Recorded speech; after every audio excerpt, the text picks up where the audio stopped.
तो पिछले लेक्चर में हमने 11 क्वेश्चन कर लिए थे।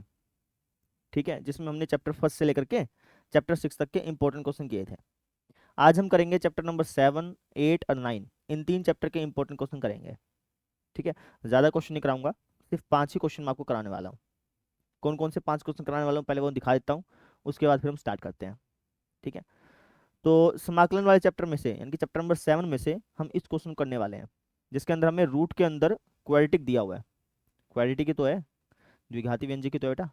ठीक है, तो रूट के अंदर क्वाड्रेटिक दिया हुआ है और हमें इसका इंटीग्रेशन ज्ञात करना है। तो इसका इंटीग्रेशन कैसे ज्ञात करेंगे वो हम देखने वाले हैं। ठीक है, उसके बाद फिर हम निश्चित समाकलन में से ये वाला क्वेश्चन करेंगे। ठीक है, और ये क्वेश्चन बहुत बार आया हुआ है। लोग साइन एक्स का 0 से π/2 के बीच में डेफिनेट इंटीग्रेशन ज्ञात करना है और हमें दिखाना है कि इसका जो डेफिनेट इंटीग्रेशन आएगा वो ये आएगा। तो ये हमें करना है। उसके बाद चैप्टर नंबर 8 की बात करते हैं। चैप्टर नंबर 8 में हमें दीर्घवृत्त का क्षेत्रफल ज्ञात करना है। कर सकते हैं, एक हिस्से का एरिया ज्ञात करेंगे, उसकी 4 से गुणा कर देंगे तो पूरे दीर्घवृत्त का क्षेत्रफल आ जाएगा।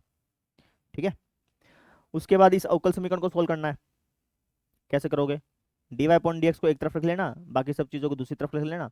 ये हमारा समघातीय अवकल समीकरण बन जाएगा। फिर उसको सोल्व करना तो हमें आता ही है, तो हम उस तरीके से इसको सोल्व कर लेंगे। अच्छा जी, ये भी हमारा अवकल समीकरण वाला सवाल है। इसके अंदर हम क्या करेंगे, दोनों तरफ x से डिवाइड कर देंगे, जिससे कि ये dy/dx प्लस में py बराबर क्यू इस रूप का हो जाएगा। रैखिक अवकल समीकरण बन जाएगी, उसका सोल्व कर लेंगे। तो ये 5 क्वेश्चन आज मैं आपको कराने वाला हूँ। ठीक है, शुरुआत करते हैं फिर। तो ये वाला क्वेश्चन देखिए बेटा, आसान क्वेश्चन है। रूट के अंदर क्वाड्रेटिक दे रखा है, इसका इंटीग्रेशन ज्ञात करना है। रूट के अंदर क्वाड्रेटिक दे रखा हो तो उसका इंटीग्रेशन कैसे ज्ञात करते हैं? तो आपका आंसर, उसका इंटीग्रेशन ज्ञात करने के लिए हम पूर्ण वर्ग विधि का इस्तेमाल करते हैं। तो यहाँ पर भी हम पूर्ण वर्ग विधि का ही इस्तेमाल करेंगे। ठीक है, सबसे पहले क्वेश्चन लिख लेते हैं। क्वेश्चन हमारे पास, रूट x² प्लस में 2x प्लस में 5। तो पूर्ण वर्ग विधि का इस्तेमाल कर लो। पूर्ण वर्ग विधि क्या बोलती है कि x के साथ जो अंक लिखा हुआ है ना, इसका हाफ करके उसका स्क्वायर ऐड कर दो, उसका स्क्वायर घटा दो और बाकी सारी चीज़ सेम लिख दो। तो वही चीज़ हमने करी। ठीक है, पूर्ण वर्ग विधि क्या बोलती है कि x के साथ जो सा अंक लिखा हुआ है ना, उसका हाफ करो और उसका स्क्वायर ऐड कर दो, उसका स्क्वायर घटा दो। तो वही चीज़ हमने करी। ठीक है, जो शुरुआत के 3 पद हैं, शुरुआत के 3 पद हैं, ये आपको एक पैटर्न बना के देंगे। क्या पैटर्न बना के दे रहे हैं भाई? आपके से शुरुआत के 3 पद हमें ये वाला पैटर्न बना के दे रहे हैं। लास्ट के 2 पद क्या बना के दे रहे हैं? तो आपके से ये बना के दे रहे हैं, 5 में से 1 गया 4, 4 को लिख सकता हूँ 2 का स्क्वायर। तो कहने का मतलब कि इस चीज़ को लिखना चाहूँ तो ऐसे ऐसे लिख सकता हूँ। ठीक है, अब अगर आप इसको ध्यान से देखें तो ये आपका बन गया root x² plus a²। Root x² plus a², इसके इंटीग्रेशन का फॉर्मूला क्या होता था? रूट x² प्लस a² के इंटीग्रेशन का फॉर्मूला होता था x/2, जिसको आप x बोल रहे हो उसको 2 से डिवाइड करो। सेम क्वेश्चन लिखो। सेम क्वेश्चन मतलब कि ये चीज़ लिखो। अब देखो, ये चीज़ लिखूं चाहे ये चीज़ लिखूं चाहे ये चीज़ लिखूं, बात तो एक ही है। तो डायरेक्टली मैं इसको लिख देता हूँ। समझ में आ गई? अगर मान लो कि यहाँ से मैं कुछ कॉमन निकालता, लेट से कि यहाँ पे x² प्लस 2x प्लस 5 के बजाय लेट से कि 2x² प्लस में 4x प्लस में लेट से 10 होता। तो अगर मान लो कि मैं कुछ कॉमन निकालता ना, फिर मैं डायरेक्टली इसको नहीं लिख सकता था। ठीक है, अब मैंने यहाँ पे कुछ कॉमन तो निकाला नहीं, तो चाहे मैं इसको लिखूँ चाहे इसको लिखूँ चाहे इसको लिखूँ, बात एक है। तो डायरेक्टली मैं इसको लिख देता हूँ। समझ में आ गई? वापस समझ लो, रूट x² प्लस a² के इंटीग्रेशन का फॉर्मूला क्या होता है? आप क्या करते हैं, जिसको आप x बोल रहे हैं ना उसको 2 से डिवाइड करते हैं, उसके बाद ये सेम क्वेश्चन लिखते हैं। ठीक है, अब चाहे मैं इसको लिखूँ चाहे इसको लिखूँ चाहे इसको लिखूँ, बात तो एक ही है। तो मैं इसको लिख देता हूँ। समझे? तो इसको मैं यहाँ पे लिख देता हूँ, x² प्लस 2x प्लस 5। इसके बाद क्या करते हैं, a²/2 लिखते हैं विद साइन। जैसे यहाँ पे प्लस का साइन है ना, तो यहाँ लिखेंगे प्लस a²/2। अब ये क्या चीज़ है, ये जो 4, इसको 2 से डिवाइड करोगे तो क्या आएगा? 2 आएगा। फिर हम लिखते हैं लोग, लोग के बाद x प्लस में, इसको x बोल रहे थे ना तो ये लिखा प्लस में। प्लस में क्या? क्वेश्चन। क्वेश्चन क्या है? ये लिखो चाहे ये लिखो चाहे ये लिखो, बात एक है। तो इसको लिख देता हूँ, प्लस में क्वेश्चन और प्लस में सी। ये हमारा आंसर आ गया। वापस से रिकैप करता हूँ, ध्यान से सुनिएगा। रूट के अंदर अगर क्वाड्रेटिक आ जाए रूट के अंदर अगर क्वाड्रेटिक आ जाए तो उसका इंटीग्रेशन कैसे करेंगे? उसका इंटीग्रेशन करने के लिए जो एक्स के साथ अंक चिपका हुआ है ना, उसका हाफ करेंगे। इसका हाफ क्या 1 हो गया, उसका स्क्वायर ऐड किया, उसका स्क्वायर घटा दिया। जो शुरुआत के 3 पद हैं वो आपको एक पैटर्न बना के देंगे। ठीक है, तो यहाँ पे आप देख सकते हैं कि ये बन गया रूट एक्स, इस पूरे को एक्स बोल रहा हूँ, root x square plus a square. Root x square plus a square के इंटीग्रेशन का फॉर्मूला क्या होता है? इसके इंटीग्रेशन का फॉर्मूला होता है x/2 सेम क्वेश्चन प्लस में a²/2 log x प्लस में क्वेश्चन प्लस में c, ये होता है। तो ये हमने फॉर्मूला लगाया और आंसर लिख दिया। ऐसे करना है। अच्छा, अब इसका ये जो फॉर्मूला लगाया ना वो टीचर को बता देना। ठीक है, कैसे बताओगे आप? तो आप यहाँ पे है ना, यहाँ पे आप ऐसे 3 बिंदु लगाना और यहाँ पे टीचर को बता देना कि under root x square plus a square d x के इंटीग्रेशन का फॉर्मूला क्या होता है? जिसको आप एक्स बोलो उसको 2 से डिवाइड करो, सेम क्वेश्चन लिखो, a²/2 लिखो विद साइन, उसके बाद log x प्लस में सेम क्वेश्चन और प्लस में c। इसके इस्तेमाल से हमने क्या किया है, इसको सॉल्व किया है। तो इस तरीके से अगर आप करके आएंगे एग्जाम में तो कोई भी नंबर नहीं काटेगा। हाईलाइटर का यूज़ एग्जाम में नहीं करना है, ब्लू पेन का ही यूज़ करिएगा। बस समझ आ गई? तो इस तरीके से सॉल्व करना है। रूट के अंदर क्वाड्रेटिक था, पूर्ण व्यवधि का इस्तेमाल किया, root x square plus a square बना, उसके इंटीग्रेशन का फॉर्मूला लगाया और ये हमारा आंसर आ गया और यहाँ से हमें 5 नंबर मिल गए। समझ में आ गया बेटा? तो इस तरीके से हमने इसको सॉल्व कर लिया। अब हम देख लेते हैं अगला क्वेश्चन। चलिए, अब ये वाला क्वेश्चन देखना बेटा, बड़ा इंपॉर्टेंट क्वेश्चन है और बहुत बार आया है। आपने जो टेस्ट सीरीज दी थी उसके अंदर भी बहुत बार ये क्वेश्चन आया था और बहुत बच्चों ने गलती भी कर रखी थी। तो इस क्वेश्चन को थोड़ा ध्यान से देख लेना।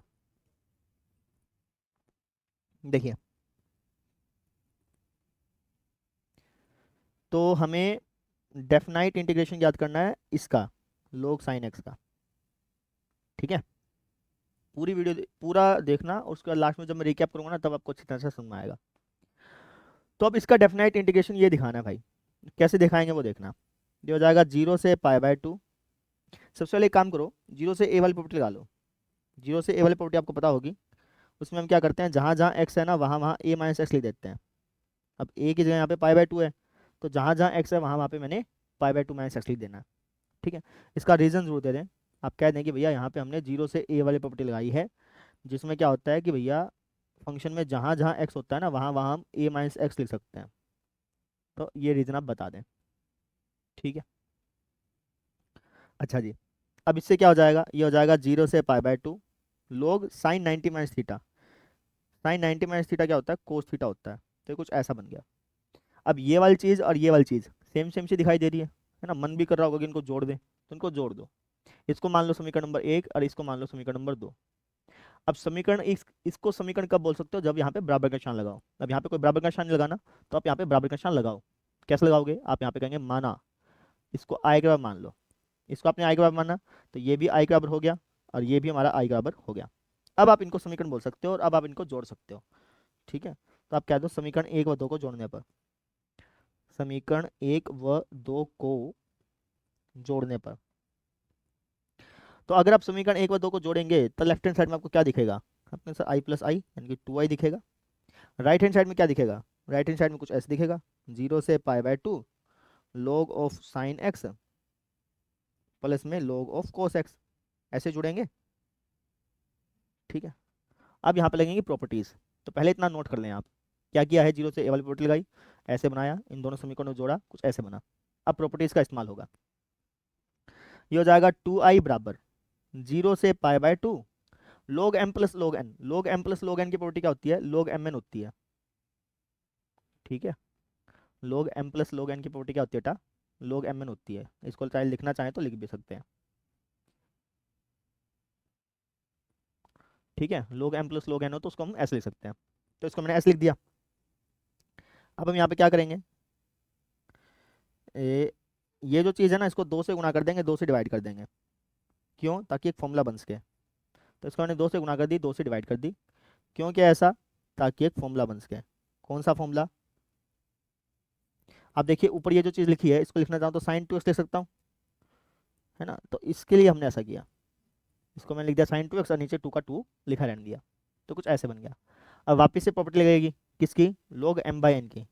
log m/n की प्रॉपर्टी क्या होती है, log m/n को क्या लिख सकते हो, log m minus log n, log m minus log n। आप इसको रीजन में भी बता सकते हो टीचर को कि log m बाई n की प्रॉपर्टी लगाई है जो कि होती है log m minus log n। ठीक है, अब ये जो इंटीग्रेशन है इसको आप अलग अलग कर लो, इसके साथ भी लगा दो, इसके साथ भी लगा दो, तो हो जाएगा 2i बराबर 0 से pi by 2 log sine 2x minus 0 से पाई बाय 2 log 2 dx। ठीक है, यहाँ तक हमने कर लिया। रिकैप कर देता हूँ, ठीक है, बीच बीच में रिकैप करना जरूरी है, नहीं तो फिर लेंथ ही लगेगा आपको। तो ये सवाल था, 0 से a वाली प्रॉपर्टी लगाई, कुछ ऐसे बनाया, इन दोनों समीकरणों को ऐड किया, कुछ इस तरीके से पहुंच गए। अब इसके बाद प्रॉपर्टी ही प्रॉपर्टी लगनी है। पहले लगी log m plus log n की प्रॉपर्टी, कुछ ऐसे बना, 2 से गुणा 2 से डिवाइड किया ताकि फॉर्मूला बन सके। फिर log m बाई n की प्रॉपर्टी लगाई जिससे कुछ इस तरीके से बना, है ना, तो हम यहाँ तक हम पहुँच गए। ठीक है, अब मुझे जो चीज़ प्रूफ करनी है उसमें देखो, जो चीज़ मुझे प्रूफ करनी है, मुझे ऐसा ऐसा बनाना है इसको। अब ऐसा ऐसा तो हम आराम से बना सकते हैं, कोई दिक्कत नहीं है। अगर मैं इसको सॉल्व करूंगा ना तो ऐसा ऐसा ही बनेगा, कुछ ऐसा ऐसा बन के आएगा, तो उसमें कोई समस्या नहीं है। ठीक है, समस्या इसके साथ मुझे इस चीज़ को हटाना है यहाँ से। अब इस चीज़ को हटाऊं कैसे? तो अगर आप इसको नोटिस करें, इसको अगर आप नोटिस करें तो ये हमारा क्वेश्चन जैसा ही बन रहा है। देखिए, ये हमारा क्वेश्चन था ना, जिसको मैंने आई माना था, ये ऐसे ऐसे तो बन रहा है।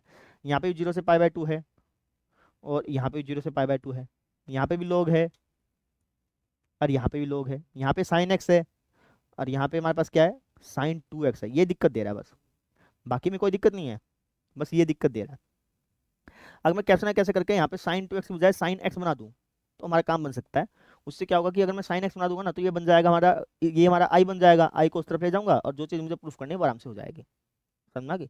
तो मेरा मेन टारगेट ये है कि साइन 2x को कैसे ना कैसे करके साइन x बनाया जाए। अब कैसे बनाएंगे वो देख लीजिए। डायरेक्टली तो साइन x लिख नहीं सकता, तो उसके लिए हम क्या करेंगे, प्रतिस्थापन विधि का इस्तेमाल करेंगे। प्रतिस्थापन विधि का मतलब कैसे, बताता हूँ। हम है ना इस 2x को कुछ मान लेंगे, मान लो कि 2x को मैंने t मान लिया, इससे क्या हो जाएगा, 2 dx बराबर हो जाएगा dt के। अब जैसे ही आप निश्चित समाकलन वाले सवालों में प्रतिस्थापन विधि लगाते हैं तो आपको बाउंड्री चेंज करनी होती है, तो बाउंड्री चेंज कर लो।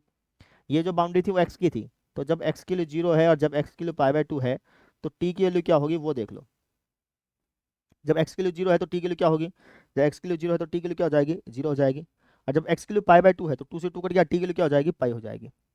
ठीक है, ये जो वैल्यूज आई हैं इनको आप इसके अंदर पुट कर दो, तो जो हमारा सवाल है वो कुछ ऐसा बन जाएगा, 2i बराबर 0 से पाई बाय 2 था, अब बाउंड्री क्या हो जाएगी, 0 से पाई log ऑफ साइन 2x को मैंने माना है t, तो 2x की जगह लिख दिया t, dx को मैं क्या लिखूंगा, dx लिखूंगा dt बाई 2, dt बाई 2, ऐसा हो गया। वापिस समझो बेटा, ये जो चीज़ थी इसको मैं i बनाना चाह रहा हूँ, i बनाने के लिए मुझे साइन 2x को साइन x बनाना पड़ेगा। अब साइन x डायरेक्टली तो बना नहीं सकता, तो उसके लिए मुझे प्रतिस्थापन विधि लगानी पड़ी। मैंने इसको t माना, ये dt बना। जैसे आप t dt वाला खेल करते हैं ना, तो आपको बाउंड्रीज भी चेंज करनी पड़ती है, तो मैंने बाउंड्री चेंज कर ली। समझ में आ गई? इसको आप सोल्व कर लो। सोल्व करना, log 2 तो कांस्टेंट है वो बाहर निकल गया, अंदर बच गया dx, dx का इंटीग्रेशन क्या होता है, x होता है। बाउंड्री आप लगा दो। अब इसको थोड़ा और सिंप्लीफाई कर लो, ये हो जाएगा 2i बराबर 1/2 0 से पाई। अब यहाँ पे देखना, log sin t dt है ना, इसको लिखना चाहूँ तो log sin x dx लिख सकता हूँ। क्यों? क्योंकि हमने एक प्रॉपर्टी पढ़ी थी, बताता हूँ आपको एक बार, पहले इसको सोल्व कर लो। अपर बाउंड्री में से लोअर बाउंड्री के लिए घटा लो, तो ये हो जाएगा log 2, पाई बाय 2 में से 0 गया तो पाई बाय 2 बच गया। ठीक है, यहाँ पे आप रीजन दे देना। रीजन क्या दोगे कि यहाँ पे जैसे log sin t dt था, इसको log sin x dx कैसे लिख दिया, तो हमने एक चीज़ पढ़ी है कि अगर डेफिनाइट इंटीग्रेशन का कोई सवाल है ना, उसमें अगर t लिखा हुआ है तो आप उसको x लिख सकते हो। ठीक है, अगर t dt है ना तो आप उसको चाहें तो x dx लिख सकते हैं। ये वाली प्रॉपर्टी हमने लगाई है। समझ में आ गई? रिकैप कर देता हूँ, घबराइए मत, एक दो बार देखना पड़ सकता है अगर आपने पहली बार देख रहे हैं तो। देखिए, यहाँ तक तो मेरे ख्याल से आपको समझ में आ गया होगा, 2-3 बार रिपीट कर दिया। इसके बाद हमने क्या किया, इसको हम आई बनाना चाह रहे हैं, तो उसके लिए मैंने 2x को मान लिया t, 2 dx हो गया dt। ठीक है, बस उसी चीज़ को यहाँ पे लिख दिया। अब हमने एक प्रॉपर्टी लगाई, कौन सी वाली, कि है ना, मान लो कि किसी डेफिनेट इंटीग्रेशन वाले सवाल में t dt लिखा हुआ है, तो आप चाहें तो उसको x dx पे लिख सकते हैं, तो वो वाली प्रॉपर्टी हमने लगा ली है। अब देखो, अब अगर आप इसको देखेंगे ना, नोटिस करेंगे, तो ये आपका क्वेश्चन जैसा दिखाई देगा, लेकिन इसमें एक समस्या और आ गई। क्या समस्या आ गई, जो क्वेश्चन है, जो आपका क्वेश्चन है उसके अंदर 0 से पाई बाय 2 लिखा है, और हमारा यहाँ पे दिक्कत क्या हो गई, दिक्कत ये होगी कि यहाँ पे 0 से पाई लिखा रहा है। समझो, समझो समस्या क्या है। हम इसको क्वेश्चन जैसा बनाना चाह रहे हैं, हम इसको आई जैसा बनाना चाह रहे हैं। अब आई जो था उसके अंदर क्या था कि 2x नहीं था, वहाँ पे x था। ठीक है, तो हम यहाँ पे x बनाना चाहे थे, तो उसके लिए मैंने क्या किया, इसको 2x को t माना, है ना, उस t मान के dt निकाल के हमने कुछ ऐसा लिखा, फिर से कुछ ऐसा लिखा। तो हमने देखा कि देखो यहाँ पे x dx आ गया, हम खुश हो गए, है ना, ये हमारा क्वेश्चन जैसा बन गया। लेकिन नहीं, अभी समस्या होगी। क्या समस्या होगी? जो बाउंड्री थी वो 0 से पाई/2 होनी चाहिए थी, तभी आई बनता। अब बाउंड्री है 0 से पाई, तो अब मेरा लक्ष्य क्या है कि इस बाउंड्री को 0 से पाई/2 वापस से बनाया जाए। अब इस बाउंड्री को 0 से पाई/2 कैसे बनाऊं? तो उसके लिए एक फॉर्मूला होता है। क्या? ये जो पाई है ना, इसमें से 2 कॉमन निकाल लो। इस पाई में से अगर तुम 2 कॉमन निकालोगे तो यहाँ पे क्या बच जाएगा, यहाँ पे पाई/2 बच जाएगा। आप ऐसा कर सकते हो, ठीक है, समझे? इस पाई में से 2 कॉमन निकाल लिया, यहाँ पे पाई/2 बच गया। इससे क्या हो गया कि ये आई बन गया, है ना। अब रीजन जरूर देना, इसमें से आपने क्या किया, 2 कॉमन निकाला ना, इसका रीजन होता है बेटा, ये तो मैंने रटवाने के लिए बता दिया कि इसमें से 2 कॉमन निकाल लो, लेकिन असल में एक रीजन होता है। रीजन क्या होता है? रीजन ये होता है कि भाई कभी भी 0 से 2a एफ डी एक्स लिखा हो ना, तो इसको आप लिख सकते हो, 2 को आप बाहर निकाल सकते हो कॉमन, ये हो सकता है 0 से a F x D x. और ऐसा आप कब लिख सकते हो? ऐसा आप तभी लिख सकते हो जब F of 2a minus x बराबर हो एफ एक्स के। ठीक है, F of 2a minus x बराबर हो एफ एक्स के। F of 2a minus x बराबर हो एफ एक्स के, इसका क्या मतलब हुआ? इसका मतलब ये हुआ कि फंक्शन में जहां जहां एक्स है वहां वहां अगर पाई माइनस एक्स लिखो और फिर भी वही वापिस आ जाए, तो आप ये वाली प्रॉपर्टी लगा सकते हो। अब ये वाली जो चीज़ है ना वो समझ नहीं आएगी, अगर पूरे साल नहीं पढ़ा तो ये चीज़ समझ नहीं आएगी। कोई दिक्कत नहीं है, बस आप इसको ऐसे समझें, इसको ऐसे याद रखें कि हमने क्या किया, हमें 0 से पाई/2 चाहिए था, तभी आई बनता, तभी तो हमारे क्वेश्चन जैसा बनता। तो 0 से पाई/2 चाहिए था, हमने क्या किया, 2 कॉमन निकाल दिया। जैसे 2 कॉमन निकाला तो यहाँ पे पाई/2 रह गया। इसको आप ऐसे याद रख लें।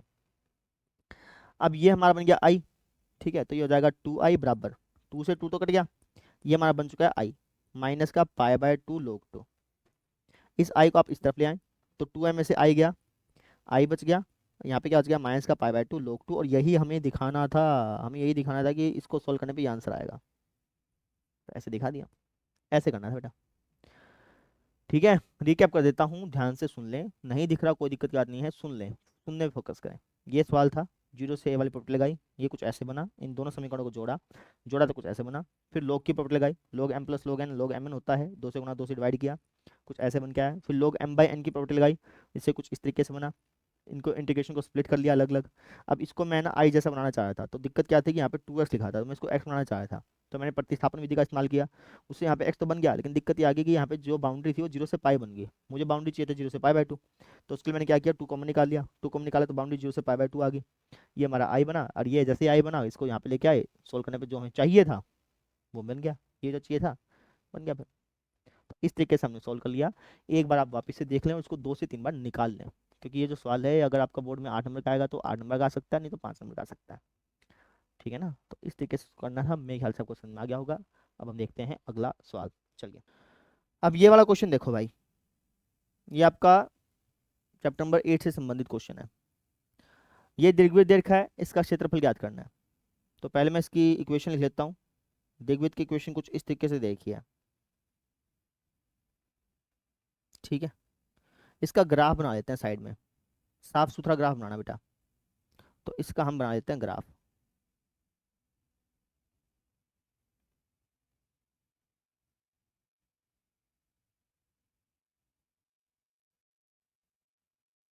ये हमारा दीर्घवृत्त है। अब दीर्घवृत्त की जो आकृति होती है ना वो कुछ ऐसे बनानी है आपको, ऐसे बना लेना, ठीक है। अच्छा, एक्स के नीचे ए लिखा हुआ है, वाई के नीचे बी लिखा हुआ है, इसका मतलब क्या हो गया कि यहाँ से यहाँ तक की जो लेंथ है वो ए है, यहाँ से यहाँ तक की लेंथ कितनी बेटा, ए है। और यहाँ से यहाँ तक की जो लेंथ है वो बी है, ठीक है। इसका ये मतलब होता है मुझे इस दीर्घवृत्त का क्षेत्रफल चाहिए। इस दीर्घवृत्त का क्षेत्रफल ज्ञात करने के लिए हम क्या करेंगे, सबसे पहले इसका क्षेत्रफल ज्ञात कर लेंगे। सबसे पहले इसका क्षेत्रफल ज्ञात कर लेता हूँ, ठीक है। अब इसका क्षेत्रफल कैसे ज्ञात करेंगे भाई, तो आपके अनुसार इसका क्षेत्रफल ज्ञात करने के लिए हम निश्चित समाकलन का इस्तेमाल कर लेंगे। कैसे करेंगे वो देखिए, यहाँ पर मैं लिख देता हूँ, यहाँ लिख रहा हूँ, थोड़ी सी जगह यहाँ पे छोड़ देना, यहाँ लिख देना दीर्घवृत्त का क्षेत्रफल। मुझे दीर्घवृत्त का क्षेत्रफल ज्ञात करना है ना, दीर्घवृत्त का क्षेत्रफल कैसे ज्ञात करेंगे, ये हो जाएगा 4 गुणा में छायांकित भाग का क्षेत्रफल। जो मैंने छायांकित भाग किया ना उसके उसका क्षेत्रफल का 4 गुना कर दूंगा, नहीं समझे। ये छायांकित भाग का क्षेत्रफल है, इसका 4 गुना करूंगा तो दिग्वृत्त का क्षेत्रफल नहीं आ जाएगा। तो ये चीज़ करने वाले हैं। हो जाएगा 4 गुना, छायांकित भाग का क्षेत्रफल कैसे ज्ञात करेंगे, इसका क्षेत्रफल क्या होगा, इसका क्षेत्रफल होगा, अब इसका क्षेत्रफल आप x की बाउंड्री के हिसाब से निकाल सकते हो, y की बाउंड्री के हिसाब से निकाल सकते हो। मैं x की बाउंड्री के हिसाब से निकाल रहा हूँ। तो इसका क्षेत्रफल क्या हो जाएगा, 0 से a, x की बाउंड्री क्या है 0 से a ही तो है, तो 0 से a। अब यहाँ पे आप जो फंक्शन लिखेंगे वो x के रूप में लिखेंगे, ठीक है, क्योंकि बाउंड्री आपने x पर लगाई है ना, तो यहाँ पे आप जो आपको फंक्शन लिखना है वो x के रूप में लिखना है। अब x के रूप में फंक्शन मिलेगा कहाँ से, यहाँ से मिलेगा। ये इसकी इक्वेशन थी, इसको एक काम करो आप x के रूप में लिख लो। x के रूप में कैसे बताता हूँ, इसको आप इस तरफ ले आओ, ये हो जाएगा वाई स्क्वायर बटा बी स्क्वायर बराबर 1 माइनस एक्स स्क्वायर बटा ए स्क्वायर। बी स्क्वायर को ऊपर ले जाओ, तो वाई स्क्वायर बराबर हो जाएगा बी स्क्वायर बटा ए स्क्वायर गुणा में a square minus x square, LCM LCM ले लिया ना। तो वाई के लिए कितनी आ गई, बी बटा ए under root a square minus x square, ठीक है। अब ये जो चीज़ है आप देखिए पूरा पूरा एक्स के रूप में है। अब यहाँ पर आप क्या करिए, इसको लिख दीजिए, ये हो जाएगा बी बटा ए under root a square minus x square. समझे, बाउंड्री आपने एक्स वाली लगाई हैं तो यहाँ पे जो आप चीज़ लिखोगे वो एक्स के रूप में ही लिखोगे। अगर आप बाउंड्री वाई वाली लगाते तो यहाँ पे जो आप चीज़ लिखते वो वाई के रूप में लिखते, इसलिए हमने ऐसा किया। बात समझ में आ गई, ठीक है। बस अब इसको सोल्व कर लो, बी बाई ए बाहर निकाल लो, ये हो जाएगा 4 गुना बी बाई ए हमने बाहर निकाल लिया, ये होगा 0 to a under root a square minus x square d x, ठीक है। ये हो जाएगा 4b बटा a square minus x square के रूट का इंटीग्रेशन क्या होता है, a square minus x square के रूट का इंटीग्रेशन क्या होगा, ये होगा x/2, सेम क्वेश्चन, ठीक है, प्लस में a square by 2 sine inverse x upon a, ये होता है बेटा फॉर्मूला। प्लस सी तो हम लिखते हैं ही, लेकिन प्लस सी यहाँ पे हम नहीं लिखेंगे क्योंकि डेफिनाइट इंटीग्रेशन का सवाल है। इनडेफिनाइट इंटीग्रेशन वाले सवालों में हम प्लस सी लिखते थे, डेफिनाइट वालों में प्लस सी नहीं लिखते। बाउंड्री लगा दो 0 से ए वाली, अपर बाउंड्री में से लोअर बाउंड्री घटा लो, तो ये हो जाएगा हमारे पास अपर लिमिट में से लोअर लिमिट घटाओ, तो जहाँ एक्स है वहाँ पे अगर आप ए लिखेंगे तो 0 बन गया, ये खत्म हो गया। जहाँ पे एक्स है वहाँ पे ए लिखेंगे तो ए बटा ए हो गया 1, साइन इनवर्स 1 क्या होता है, साइन में 1 कहाँ पे आता है, पाई बाई 2 पे आता है, तो पाई बाई 2 की ए स्क्वायर बाई 2 से गुणा करोगे तो ये आ गया आपका पाई ए स्क्वायर बाई 4 माइनस 0 लिख लो एक्स की जगह, 0 लिखोगे तो 0 हो गया, यहाँ पे 0 लिखोगे तो ये भी 0 हो गया, ठीक है, तो अल्टीमेटली 0 बन गया। सॉल्व कर लो इसको, तो क्या 4b पाई ए स्क्वायर बटे में 4a, ठीक है, ए से ए के कट गया, 4 से 4 कट गया, यानी कि हमारे पास जो आंसर आया वो कितना है बेटा, वो आ गया पाई ए बी। वर्ग इकाई जरूर लिख दें क्योंकि क्षेत्रफल की बात चल रही थी, है ना, तो इस तरीके से ये हमारा आंसर आ गया। रिकैप कर देता हूँ, ध्यान से सुन लेना। देखो, हमें इस दीर्घवृत्त का क्षेत्रफल निकालना था, तो मुझे इस दीर्घवृत्त का क्षेत्रफल निकालना था, मैंने आकृति बना ली पहले साइड में। पहला काम क्या है कि आप आकृति बना लें, आकृति साफ सुथरी स्केल से बनाना, ठीक है, कभी आप वैसे बना दो, साफ सुथरी स्केल से प्रॉपर बनाना, इस आकृति के भी नंबर मिलते हैं।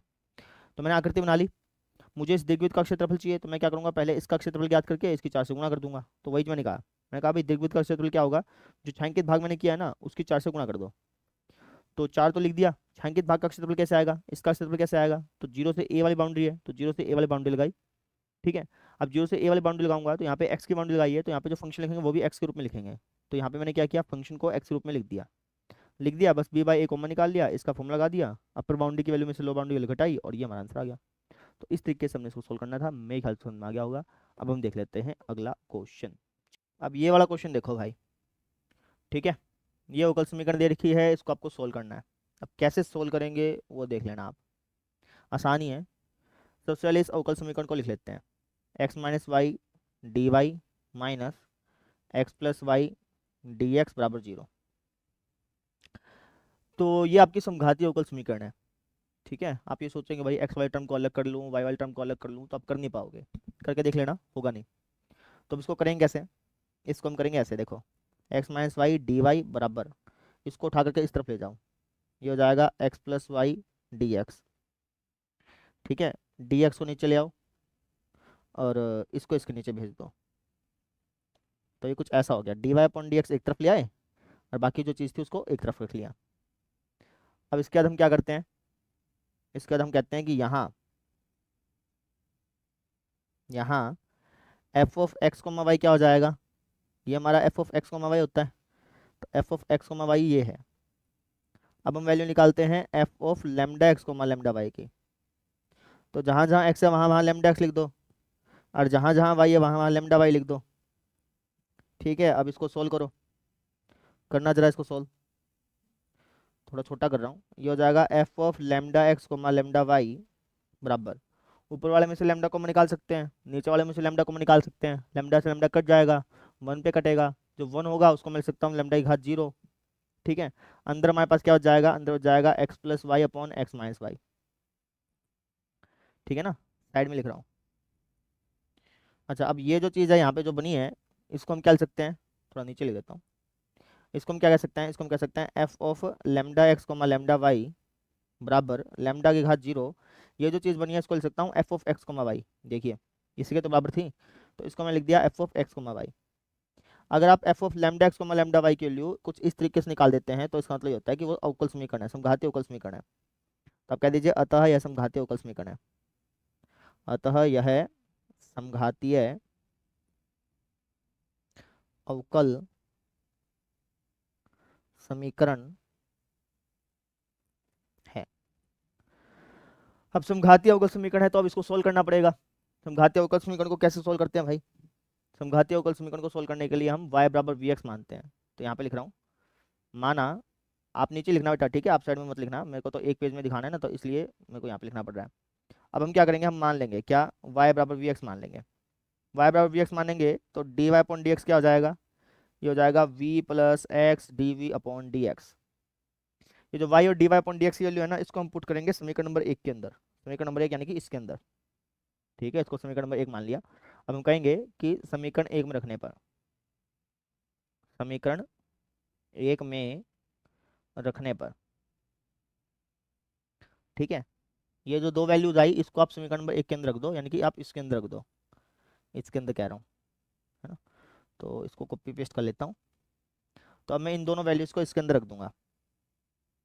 रखो फिर, d y upon d x की वैल्यू कितनी है, ये है v plus x d v upon d x बराबर, x का x लिख दिया, y की जगह क्या लिखना है, वी एक्स लिखना है, तो y की जगह आप वी एक्स लिख दो। ठीक है, अब इसको थोड़ा और सिंप्लीफाई करते हैं, v plus x d v upon d x बराबर, इसमें से मैं x को मैं निकाल सकता हूँ, नीचे वाले में से मैं x को मैं निकाल सकता हूँ, x से x कट जाएगा, तो ये हो जाएगा 1 प्लस वी अपॉन में 1 माइनस वी। इस v को भेज दो आप इस तरफ। ठीक है, तो हो जाएगा x d v upon d x बराबर 1 प्लस वी अपॉन में 1 माइनस वी माइनस का v। एलसीएम उलसीएम ले लो। ठीक है, यहाँ लिख रहा हूँ बेटा साइड में, एलसीएम उलसीएम लोगे तो क्या बनेगा, ये बन जाएगा x d v upon d x बराबर, ये हो जाएगा हमारे पास, एलसीएम लेना, 1 माइनस वी एलसीएम आ गया भाई, इसके इसके साथ गुणा कर दो, आर पार गुणा कर दो, ऐसे भी लेते हैं एलसीएम। तो इसके इसके साथ गुणा की तो 1 माइनस वी आ गया, 1 प्लस वी की 1 से गुणा करो तो ये हो जाएगा 1 plus v minus 1 minus v की वाई वी से गुणा कर दो तो ये हो जाएगा वी माइनस का वी प्लस का वी स्क्वायर। समझे, गुणा कर दी मैंने बस। सोल्व करो फिर, वी से वी कट गया, है ना, एक्स वाई टर्म को एक तरफ ले आओ और वी वाली टर्म को एक तरफ ले आओ, तो इसको उठाकर यहाँ लेता हूँ, ये हो जाएगा 1 माइनस वी अपॉन में 1 plus v square d v बराबर डी एक्स अपॉन एक्स। दोनों तरफ कर दो इंटीग्रेशन। अब इसका इंटीग्रेशन कैसे करूँगा, इसको मैं अलग अलग कर लेता हूँ, तो हो जाएगा 1 upon 1 plus v square d v minus का v अपॉन में 1 plus v square d v बराबर integration of d x upon x. ठीक है, इसका इंटीग्रेशन क्या होता है, इसका इंटीग्रेशन होता है टेंजेंट इनवर्स v, और इसका इंटीग्रेशन क्या होगा, तो आप एक काम करें, 2 से गुणा कर दें, 2 से भाग कर दें। इससे क्या होगा, अगर मैं इसको फंक्शन बोलूंगा तो ये डेरिवेटिव बन जाएगा, नीचे फंक्शन है ऊपर डेरिवेटिव है, तो इसका इंटीग्रेशन क्या होता है, लॉग फंक्शन होता है। तो इसका इंटीग्रेशन हो जाएगा लॉग फंक्शन, लॉग फंक्शन किसको बोल रहा हूँ, नीचे वाले को, तो इसका इंटीग्रेशन ही हो गया बेटा। और इसका इंटीग्रेशन क्या होगा, लॉग एक्स हो जाएगा, प्लस में सी तो हम लिखते हैं ही। तो ये हमारा आंसर आ गया। बस अब लास्ट स्टेप रह गया, जहाँ पे वी है वहाँ पे वाई बाई एक्स लिख दो, क्योंकि वी क्या चीज़ है, वाई बाई एक्स ही तो है, वी को अगर हम देखें तो वो क्या है, वाई बाई एक्स ही है। तो जहाँ पे वी है वहाँ पे क्या लिख दो आप, वाई बाई एक्स लिख दो। जैसे आप वी की जगह वाई बाई एक्स लिखेंगे तो आपके पास फाइनली आंसर आ जाएगा। लिख देते हैं फटाफट, वी की जगह वाई बाई एक्स लिखा और ये हमारे पास फाइनली आंसर आ गया। बस डब्बा बना करके आंसर लिख देना। एग्जाम में ये चीज़ ध्यान रखना कि आपको साइड में नहीं लिखना है, जैसे हमने देखो साइड में लिखा ना, आप साइड में मत लिखिए, आप पूरा पेज पे लिखिए। मैं तो जानबूझ के साइड में लिखता हूँ ताकि एक पेज में आ जाए। ठीक है, तो इसलिए ऐसा होता है। मेरे ख्याल से आपको चीज़ समझ में आ गई होगी, रिकैप कर देता हूँ, रिकैप करने के बाद और अच्छे तरह समझ में आ जाएगा। देखिएगा, ये अवकल समीकरण थी, इसको सोल्व करना था तो मैंने कुछ इस तरीके से लिख दिया। फिर एफ ऑफ लैम्डा एक्स को लैम्डा वाई के लिए निकाली, जो कि कुछ इस तरीके से आई। अगर एफ ऑफ एक्स वाई की value, F of lambda x को लैम्डा वैल्यू की वैल्यू अगर इसके बराबर आती है तो समघातीय अवकल समीकरण होती है। तो ये समघातीय अवकल समीकरण थी, ये हमें पता चल चुका था, ठीक है। समघातीय अवकल समीकरण तो उसको सोल्व कैसे करेंगे, उसको सोल्व करने के लिए हम y बराबर वी एक्स मानेंगे, d y upon d x की वैल्यू निकाल लेंगे। y बराबर वी एक्स मानेंगे, d y upon d x निकाल लेंगे। इन दोनों की वैल्यू को समीकरण नंबर 1 के अंदर रखेंगे, काटा पिटाई करेंगे। फिर एक्स वाली टर्म को अलग ले जाएंगे, वी वाली टर्म को अलग ले जाएंगे, इंटीग्रेशन करेंगे, सोल्व करेंगे, आंसर आ जाएगा। तो ऐसे करना था, समझ में आ गई। अब हम देख लेते हैं अगला क्वेश्चन। अब देखिए आप ये वाला क्वेश्चन, लास्ट क्वेश्चन है, देखिएगा। तो ये अवकल समीकरण है, इसको हमें सोल्व करना है, आसान ही है, ध्यान से देखना। तो ये हमारे पास x d y upon d x plus में 2y बराबर x square log x। log x लिखो या log x बेस ई लिखो, बात एक है। बेस में ई आप लगाओ या ना लगाओ, बात सेम होती है। तो मैंने नहीं लगाया है, आप लगाना चाहें तो लगा दें, कोई दिक्कत नहीं है। तो ये हमें अवकल समीकरण दे रखी है भाई। अब इसको सोल्व करना है, कैसे करेंगे, दोनों तरफ पहले x से डिवाइड कर दो। तो दोनों तरफ x से डिवाइड कर देता हूँ। दोनों तरफ अगर मैं x से डिवाइड करूंगा तो कुछ इस तरीके से दिखाई देगा, समझे। इसको अगर मैं x से डिवाइड करूंगा तो 2/x बन गया। अगर मैं इसको x से डिवाइड करूंगा तो x कट जाएगा, ये बन जाएगा, ठीक है। अब मैं इसको कंपेयर करूंगा भाई, तो हम इसको कंपेयर कर लेंगे किसके साथ, d y upon d x plus में पी वाई बराबर क्या हो, इससे कर लेंगे कंपेयर। तो इससे तुलना करने पर, तो जब आप कंपेयर करेंगे तो आप क्या पाएंगे, आपको p की वैल्यू मिल जाएगी 2/x, क्या की वैल्यू मिल जाएगी x log x। p और क्या की वैल्यू निकल गई। अब अगला स्टेप क्या होता था, अगले के लिए हम इंटीग्रेटिंग फैक्टर निकालते थे, आई एफ, याद होगा आपको। इंटीग्रेटिंग फैक्टर का फॉर्मूला क्या होता था, e की power integration of p D x, क्योंकि x के रूप में ना, तो डी एक्स। ई की पावर इंटीग्रेशन ऑफ p की वैल्यू कितनी बेटा, 2/x, तो 2/x डी एक्स।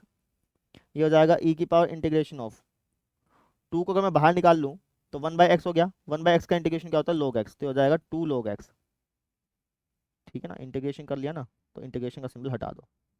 कहने का मतलब कि इसका इंटीग्रेशन जो आएगा वो आएगा 2 log x। इसका इंटीग्रेशन क्या आ जाएगा, 2 log x। log के आगे कोई चीज़ हो तो लोग उसको ऊपर फेंक सकता है, तो हो जाएगा e की पावर log x का स्क्वायर। ई से log कट गया और ये हमारे पास आ गया x स्क्वायर। कहने का मतलब कि जो इंटीग्रेटिंग फैक्टर आया है वो हमारे पास x स्क्वायर आया है। इंटीग्रेटिंग फैक्टर निकाल लिया, तो अब हम निकालेंगे व्यापक हल। व्यापक हल ज्ञात करने के लिए हमारे पास फॉर्मूला क्या होता है, व्यापक हल ज्ञात करने के लिए हमारे पास फॉर्मूला होता है d y upon d x, है ना। तो व्यापक हल में क्या होगा, y निकलेगा। y इंटू इंटीग्रेटिंग फैक्टर बराबर integration of Q into integrating factor और dx। क्यों, क्योंकि इंटीग्रेटिंग फैक्टर जो है वो x के रूप में है, क्याउ भी जो है वो x के रूप में है, तो यहाँ पे dx लगता है। आप ऐसे याद सकते हैं, बात समझ में आ गई। थोड़ा छोटा कर रहा हूँ, एडजस्ट कर लेना। y into integrating factor, y की y की जगह y लिख दें, इंटीग्रेटिंग फैक्टर की वैल्यू लिख दें। इंटीग्रेटिंग फैक्टर की वैल्यू कितनी है, एक्स स्क्वायर है, बराबर क्याउ की वैल्यू कितनी है बेटा, x log x है, और इंटीग्रेटिंग फैक्टर की वैल्यू कितनी है, एक्स स्क्वायर है। तो कुछ ऐसा बन गया। अब एक्स स्क्वायर की एक्स से गुणा करेंगे, तो एक्स स्क्वायर की एक्स से गुणा की तो हो जाएगा x cube log x dx, ऐसा हो गया। अब इंटीग्रेशन याद करना है अपने को, इसका इंटीग्रेशन याद करना है, तो इसको तो सेम टू सेम लिख दिया, y इंटू एक्स स्क्वायर। इसका हमें इंटीग्रेशन याद करना है, इसका इंटीग्रेशन कैसे याद करेंगे, तो आपके साथ दो फंक्शन है, दो फंक्शन गुणा हो तो उसका इंटीग्रेशन कैसे याद करते हैं, आइलेट के नियम के अनुसार करते हैं। तो आइलेट का रूल लगाएंगे। आइलेट का रूल क्या बोलता है, आइलेट का बोलता है LATE, एल एल यानी कि लॉग फंक्शन। ये फर्स्ट फंक्शन हो गया, ये सेकंड फंक्शन हो गया, अलजेब्रिक है ना, ये सेकंड फंक्शन हो गया, ये हमारा फर्स्ट फंक्शन हो गया। तो दो फंक्शन गुणा में होता है उसका इंटीग्रेशन कैसे करते हैं, दो फंक्शन गुणा में होता है उसका इंटीग्रेशन करने के लिए फॉर्मूला क्या होता था, first function same, first function same, ठीक है। दूसरे का इंटीग्रेशन यानी कि इसका इंटीग्रेशन, इसका integration minus integration of first का डेरिवेटिव, इसका डेरिवेटिव, और दूसरे का इंटीग्रेशन, इसका इंटीग्रेशन, समझे। और dx तो हम लिखेंगे ही, एक एक्स से एक एक्स कट गया, तो ये हमारे पास हो जाएगा वाई एक्स स्क्वायर बराबर log x गुणा में x की घात 4/4 माइनस एक्स क्यूब बटा 4 का इंटीग्रेशन। यही है, एक एक्स से एक एक्स कट गया, एक्स क्यूब बटा 4 ही तो है। इसका इंटीग्रेशन अभी करना बाकी है ना, अभी मैंने किया नहीं, तो अभी मैं करूँगा। तो हो जाएगा y x square equal to log x गुणा एक्स की घात 4/4 माइनस इसका इंटीग्रेशन कर लो, ये हो जाएगा एक्स की घात 4 बटे में 4 तो है पहले से, वापस से 4 आएगा तो 16 हो गया, प्लस का सी। ये हमारा फाइनल आंसर आ गया। डब्बा बना करके आप आंसर लिखा ना, समझे। रिकैप कर देता हूँ, ध्यान से सुन लो। सबसे पहले दोनों तरफ x से डिवाइड किया, कंपेयर किया इसके साथ, पी और क्यू की वैल्यू आई, इंटीग्रेटिंग फैक्टर ज्ञात किया, ये फॉर्मूला लगाया, इसके अंदर वैल्यू पुट करी, दो फंक्शन गुणा में थे तो उसका इंटीग्रेशन कैसे करते हैं, उसका इंटीग्रेशन का फॉर्मूला है वो लगाया, सोल्व किया और ये हमारा आंसर आ गया। तो इस तरीके से हमारे 5 नंबर का सवाल भी हो गया। तो इस तरीके से मैंने आज आपको चैप्टर 7, चैप्टर 8 और चैप्टर 9 इसके इंपॉर्टेंट क्वेश्चन करा दिए। मेरे ख्याल से आपको समझ में आगे होंगे। ठीक है, अगले लेक्चर में हम जो बचे हुए चैप्टर हैं, चैप्टर 10, 11, 12, 13, इन चारों चैप्टर के जो इंपॉर्टेंट क्वेश्चन हैं वो हम कर लेंगे। ठीक है, तो आज के लिए इतना ही, मिलते हैं कल। Thank you.